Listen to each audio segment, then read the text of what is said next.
now, I'm gonna make you mine. All mine. Welcome to MojoPlays, and today we're taking a look at 10 amazing games that were decimated because of one awful boss fight.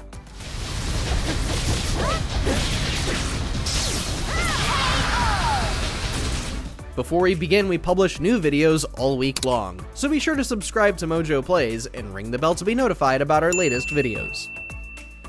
Andross, Star Fox Adventures. I've been looking forward to this day, to see you again, Fox McCloud. Andross! For what it is, Star Fox Adventures is a solid game. It isn't what we wanted after Star Fox 64, but it's still a fairly good action-adventure game. However, the final fight against Andross left players extremely disappointed and even a tad irritated. I've got to stop it! Right when you're about to defeat General Scales, Andross appears out of nowhere and reveals he's been the mastermind the entire time. What follows is basically the same exact fight from Star Fox 64. This rehash of an old villain with absolutely no hint to his possible resurrection in the game caused many to dismiss Adventures for several long years.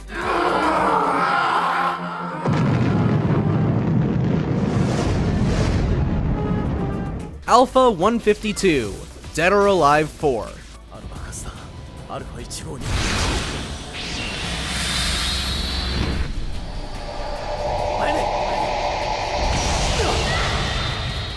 Dead or Alive 4 is such an awesome game. Probably the best fighting game to ever grace the Xbox 360. The thing is that it is sometimes really hard to say that, knowing that the majority of the characters and their stories fighting Alpha 152.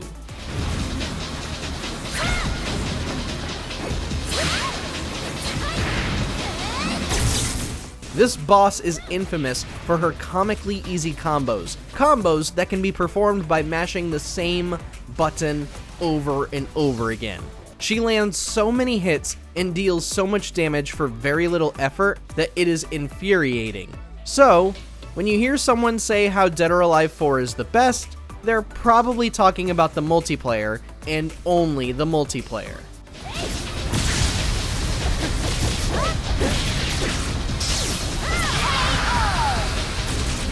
The Arkham Knight, Batman Arkham Knight.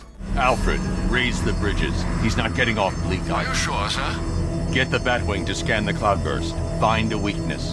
I'll take out the Cobra tanks on guard. There are a lot of reasons to scrutinize Arkham Knight, be it the Bat Tank segments, the overwhelming combat mechanics, or the dumb plot twist behind the Arkham Knight himself. Everyone has their boogeyman with this game.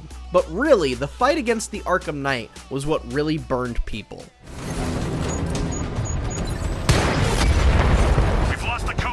Maintaining search pattern. This dude spends all game calling Batman old. You're old man, old. And acting like a hot shot just to come at him with a dumb tank, and he still needs help from other smaller tanks. Nothing about this final bout feels exciting. It feels more like we're fighting a true coward.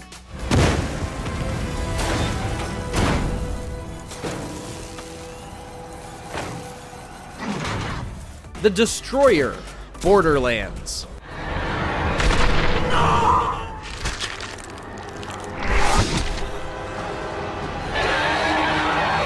Whereas most RPGs will run you about 60 to maybe 100 hours of playtime, Borderlands isn't anywhere close to that. You can easily beat it in about a week, maybe 2 if you want to see and do everything.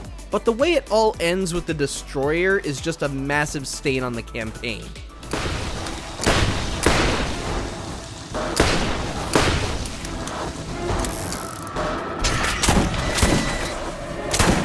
You've done all this exploring and hunting for the legendary vault, and it's just a tentacled monster capable of doing only a couple of attacks? We basically got rewarded with a boring boss fight for all of the time spent wandering Pandora. Thanks, Gearbox.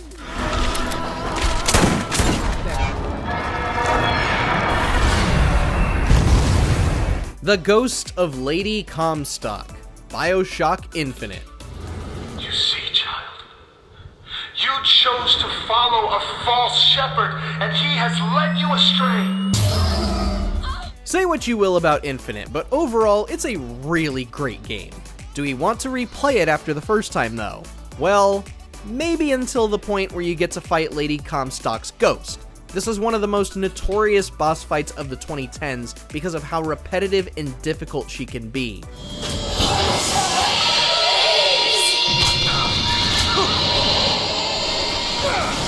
Most of your time will be spent reviving allies and desperately searching for any shred of ammunition.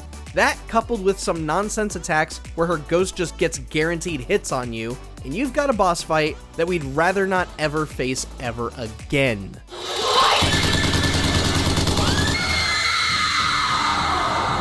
What is she? Alice Hiragi, Persona 5 Strikers. Oh my! I'm late for a very important date! Come along, come along! I have such wonders to show you! Persona 5 Strikers is absolutely one of the coolest Musou games Koei Tecmo has ever released. It perfectly combines the concepts of Persona 5 and adapts them into a difficult action RPG. Unfortunately, there is one crucial mechanic that isn't introduced until after you defeat the first boss of the game, Alice Hiragi.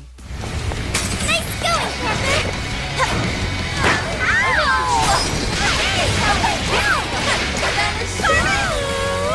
Both during this boss fight and probably even fights before, you will constantly feel like you're running low on SP. You don't get access to a decent amount of SP recovery items until after you defeat Alice. On top of that, she hits so hard that you're likely to lose 2 or 3 of your party members early on and might have to solo her with On. I remember Did we do it? The Lambent Brumac, Gears of War 2.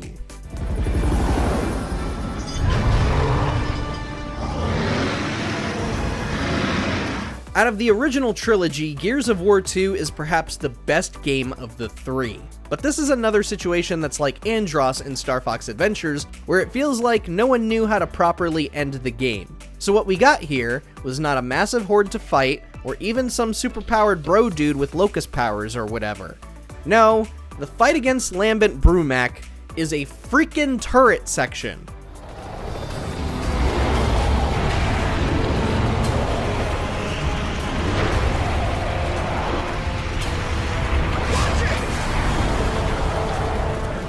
Just sit and keep shooting until it's dead. What fun!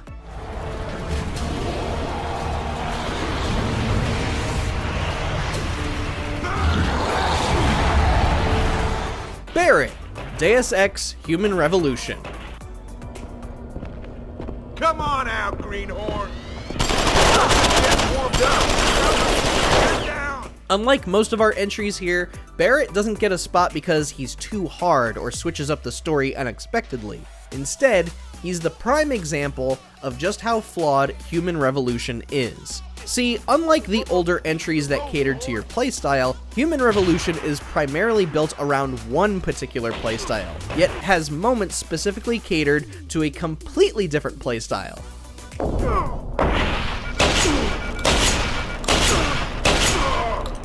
Basically, conflicting and contradicting design decisions were made here, and with Barrett, if you haven't primarily focused on stealth or hacking, you're gonna have a bad time here. Tell him Barrett sent you straight to hell! Lucien Fairfax, Fable 2. I let the bloodline flourish. And you have flourished. If you thought a turret section was god-awful, how about the final boss of Fable 2? By this point, Lucien has the power to, in his words, bring an end to chaos. How do you suppose you stop him? Do you duel him? Do you cast a spell on him? Do you kick him like the chicken chaser you are? Do you consider that a victory? No. You just fight back his spell until he loses all control, and then you shoot him in the face. That's it. That's the end of Fable 2. Congratulations, you beat the game. Hooray. Do you feel like a hero? No, Lionhead.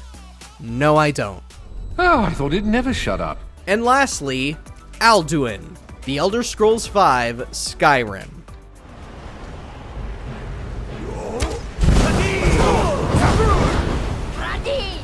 Imagine spending hundreds of hours exploring the vast region of Skyrim.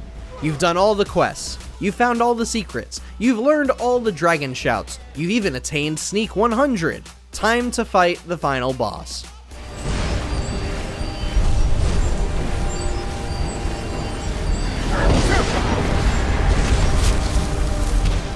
Well, you know all those dragons you fought already?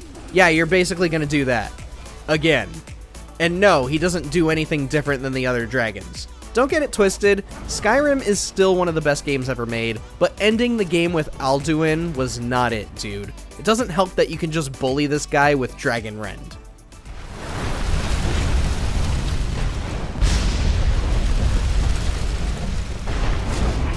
Was there a boss that ruined a whole game for you? Let us know down in the comments, and don't forget to subscribe to MojoPlays.